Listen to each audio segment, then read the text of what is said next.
I live and work from Tokyo, Japan, and I specialize in human behavioral research and applying what we learn to think about the future in different ways and to design for that future.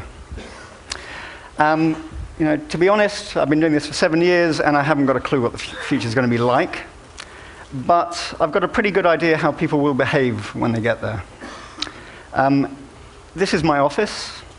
It's out there. It's not in the lab. And it's increasingly in places like India, China, Brazil, Africa. We live in a planet, 6.3 billion people. About 3 billion people by the end of this year will have cellular connectivity. And it will take about another 2 years to connect the next billion after that. And I mention this because if we want to design for that future, we need to figure out what those people are about. And that's kind of where I see what my job is and what our team's job is. Our research often starts with a very simple question. So I'll give you an example. What do you carry? If you think of everything in your life that you own, when you walk out that door, what do you consider to take with you? When you're looking around, what do you consider? Of that stuff, what do you carry? And of that stuff, what do you actually use? So this is interesting to us because the conscious and subconscious decision process implies that the stuff that you do take with you and end up using has some kind of spiritual, emotional, or functional value. And to put it really bluntly, people are willing to pay for stuff that has value, right? So I've probably done about 5 years of research looking at what people carry. I go in people's bags, I look in people's pockets, purses, I go in their homes, and we do this worldwide. And we follow them around town with video cameras. It's kind of like stalking with permission. And we do all this. And to go back to the original question, what do people carry? And it turns out that people carry a lot of stuff. Okay, that's fair enough. But if you ask people what the 3 most important things that they carry are, across cultures and across gender and across contexts, most people will say keys, money, and if they own one, a mobile phone. And I'm not saying this is a good thing, but this is a thing, right? I mean, I couldn't take your phones off you if I wanted to. You'd probably kick me out or something. Okay. It might seem like an obvious thing for someone who works for a mobile phone company to ask, but really the question is why, right? So why are these things so important in our lives? And it turns out, from our research, that it boils down to survival. Survival for us and survival for our loved ones. So keys provide access to shelter and warmth, transport as well in the US increasingly. Money is useful for buying food, sustenance, among all its other uses. And a mobile phone, it turns out, is a great recovery tool. If you prefer this kind of Maslow's hierarchy of needs, those 3 objects are very good at supporting the lowest rungs of Maslow's hierarchy of needs. Yes, they do a whole bunch of other stuff, but they're very good at this. And in particular, it's the mobile phone's ability to allow people to transcend space and time. And what I mean by that is, you can transcend space by simply making a voice call, right? And you can transcend time by sending a message at your convenience, and someone else can pick it up at their convenience. And this is fairly universally appreciated, it turns out, which is why we have 3 billion plus people who have been connected, and they value that connectivity. But actually, you can do this kind of stuff with PCs, and you can do them with phone kiosks. And the mobile phone, in addition, is both personal, and so it also gives you a degree of privacy, and it's convenient. You don't need to ask permission from anyone. You can just go ahead and do it, right? However, for these things to help us survive, it depends on them being carried. But, and it's a pretty big but, we forget. We're human. That's what we do. It's one of our features. I think quite a nice feature. So we forget, but we're also adaptable. And we adapt to situations around us pretty well. And so we have these strategies to remember. And one of them was mentioned yesterday, and it's quite simply the point of reflection. And that's that moment when you're walking out of a space and you turn around, and quite often you tap your pockets. Even women who keep stuff in their bags tap their pockets. and you turn around and you look back into the space. And some people talk aloud, and pretty much everyone does it at some point. Okay. The next thing is, most of you, if you have a stable home life, what I mean is that you don't travel all the time and are always in hotels, but most people have what we call a center of gravity. And a center of gravity is where you keep these objects. And these things don't stay in the center of gravity, but over time they gravitate there. It's where you expect to find stuff. And in fact, when you're turning around and you're looking inside the house, and you're looking for this stuff, this is where you look first, right? Okay. So when we did this research, we found the absolutely 100% guaranteed way to never forget anything ever, ever again. And that is, quite simply, to have nothing to remember. Okay, now that sounds like something you get on a Chinese fortune cookie, right? But is in fact about the art of delegation. And from a design perspective, it's about understanding what you can delegate to technology and what you can delegate to other people. And it turns out delegation, if you want it to be, can be the solution for pretty much everything. Apart from things like bodily functions, going to the toilet, you can't ask someone to do that on your behalf. And apart from things like entertainment, you wouldn't pay for someone to go to the cinema for you and have fun on your behalf. Or at least not yet, maybe sometime in the future we will. So let me give you an example of delegation in practice, right? So this is probably the thing I'm most passionate about, is the research that we've been doing on illiteracy and how people who are illiterate communicate. So the UN estimated, this is 2004 figures, that there are almost 800 million people who can't read and write worldwide. So we've been conducting a lot of research, and one of the things we were looking at is, if you can't read and write, if you want to communicate over distances, you need to be able to identify the person that you want to communicate with. It could be a phone number, it could be an email address, it could be a postal address. Simple question. If you can't read and write, how do you manage your contact information? And the fact is that millions of people do it. Just from a design perspective, we didn't really understand how they did it. And so that's just one small example of the kind of research that we were doing. And it turns out that illiterate people are masters of delegation. So they delegate that part of the task process to other people, the stuff that they can't do themselves. Let me give you another example of delegation. This one's a little bit more sophisticated. And this is from a study that we did in Uganda about how people who are sharing devices use those devices. Sente is a word in Uganda that means money. It has a second meaning, which is to send money as airtime. Okay? And it works like this. So let's say, June, you're in a village, rural village.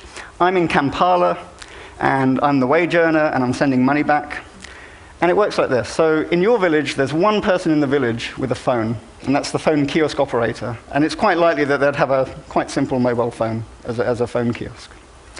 So what I do is I buy a prepaid card like this, and instead of using that money to top up my own phone, I call up the local village operator, and I read out that number to them, and they use it to top up their phone. So they're topping up the value from Kampala, and it's now being topped up in the village. You take a 10 or 20% commission, and then the kiosk operator takes 10 or 20% commission and passes the rest over to you in cash. Okay, there's two things I like about this.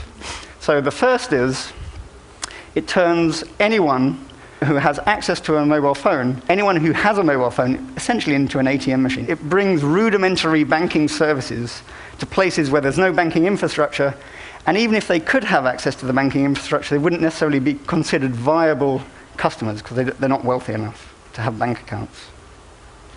There's a second thing I like about this, and that is that despite all the resources at my disposal, and despite all our kind of apparent sophistication, I know I could never have designed something as elegant and as totally in tune with the local conditions as this.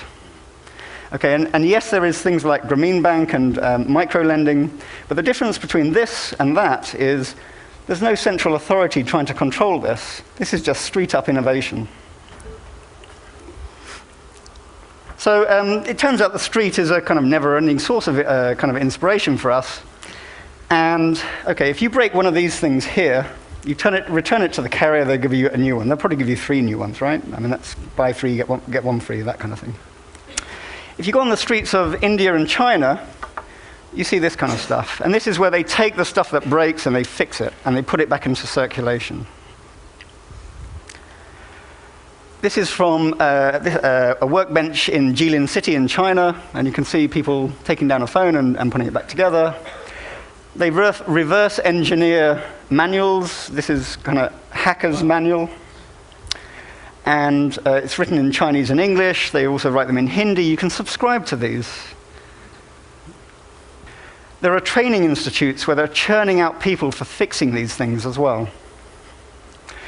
But what I like about this is it boils down to someone on the street with a small flat surface, a screwdriver, a toothbrush for cleaning the contact heads, because they often get dust on the contact heads, and knowledge. And it's all about the social network of the knowledge floating around. And I like this because it challenges the way that we design stuff and build stuff and potentially distribute stuff. Challenges the norms. Okay, for me, the street just raises so many different questions. Like, this is Viagra that I bought from a backstreet sex shop in China. And China is a country where you get a lot of fakes. And I know what you're asking, did I test it? I'm not going to answer that. Okay, but I look at something like this, and I consider the implications of trust and confidence in the purchase process. And we look at this and we think, well, how does that apply, for example, for the design of the lessons from this apply to the design of online services, future services in these markets. This is a pair of underpants from Tibet. And I look at something like this, and honestly, you know, why would someone design underpants with a pocket, right? And I look at something like this, and it makes me question, if we were to take all the functionality in things like this and redistribute them around the body in some kind of personal area network, how would we prioritize where to put stuff? And yes, this is quite trivial, but actually the lessons from this can apply to that kind of personal area networks.